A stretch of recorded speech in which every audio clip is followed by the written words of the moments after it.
तर वाटलं नव्हतं की कालेसरच्या लग्नामध्ये मायकल जॅक्सनचा चेला येणार आहे म्हणून. पण काही गोष्टी ह्या लग्नामध्ये तर खतरनाकच झाली. तर चला सांगतो पुरी स्टोरी. तर हे आहे आपल्या ब्लॉग जर्नीचा दुसरा लग्न. पण पहिला लग्न आपण अटेंड केलं ते भार उमरीचा. पण ह्या लग्नाचा नवरदेव भार उमरीचाच होता, पण लग्न कालेश्वर मध्ये ठेवली. तर आता लग्नाचा सीझन चालूच झालेला आहे, तर आपल्याला रोज कुठं ना कुठं जावंच लागते. आता घोटीमध्ये येऊन एलियन बनलोच होतो की तेवढ्याच आपले फॉलोअर्स भेटले. मग अर्ध्या तासात येऊन पोहोचलो पारव्यामध्ये. मग गाडीमध्ये पेट्रोल नव्हतं, तर मग निघलो पेट्रोल पंपाकडे जाण्यासाठी. मग पेट्रोल पंपावर येऊन आधी टाकून घेतलं गाडीमध्ये पेट्रोल. मग सुन्याने मी निघले मग बाबाले आणि आबाजीला घ्यायले. मग पारवून बाबाले घेऊन निघलो सीधा कालेश्वर जाण्यासाठी. मग पारवून 15 ते 20 मिनिटातच पोहोचलो आपण कालेश्वर मध्ये. मग गावामध्ये जाऊन आधी ठेवलं गाडी ठेवून बाहेरच आली होती, तेवढ्यातच वरात पण आली होती. आणि भारुमरीच्या वरात सोबत आद्या पण आला होता. मग तेले पण घेतलो आपल्या ब्लॉग मध्ये. मग आलतो नातेवाईकच्या घरी चहा प्यायली. मग चहा पिऊन सीधा जाऊन बसलो मंडपामध्ये. आणि सोबत सुन्या पण होता. मग पाहता 2 वाजत आले तरी मंडपामध्ये एक वराती नाही आली. मग कालोच्या आहे म्हणून पाहायला गेलो तर इकडे तर गप्पच माऊल चालू होता. आणि सोबतच मायकल जॅक्सनचे मामा आणि काका पण आले होते. आणि डान्स पाहून तर तुम्हाला वाटतच असं. मग वराती गेले पाहुण्याचं गप्पच माऊल करत होते. तर मग ते पाहून तर आम्ही आले होते मंडपामध्ये. आणि इथे येताच पाहुण्याच्या याच्यानं अर्धा मंडप फुल झाला होता. आणि मग तेवढ्यातच आपल्याला काही भार उमरीचे फॉलोअर्स भेटले. मग तेवढ्यातच अक्षिता पण वाटप झाली होती. मग सुन्याने मी वाट पाहत बसले मंगलाष्टकची. मग तेवढ्यातच मंगलाष्ट पण चालू झाली.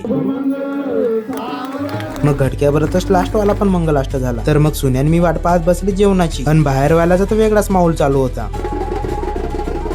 मग मंडपामध्ये जेवणाची वाट पाहत होती, पण जेवणासाठी काही बसवतच नव्हते. मग पाहत बसले नवरी आणि नवरदेवचे रीतिरिवाज. मग पाहता इकडे पंगत पण बसली होती. तर मग सुन्याने मी पण बसले जेवण करण्यासाठी. मग घटक्याबरोबरच वाढण कम्प्लीट झाला होता. तर मग बसले जेवण करत. तर मग घटक्याबरोबर आमच्या दोघांचं जेवण झाला होता. तर मग थोडासा थांबा म्हणून आलते मग नातेवाईकच्या घराकडे. मग अर्धा तास आराम केल्याच्या नंतर मग तयारी केली घराकडे जाण्यासाठी. आणि टाइम पण 5 वाजले होते. तर मग निघले घराकडे. तर आजच्या व्हिडिओमध्ये बस एवढंच. व्हिडिओ आवडला असेल तर नक्की लाईक करा आणि अशा डेली ब्लॉग पाहण्यासाठी फॉलो पण करून घ्या.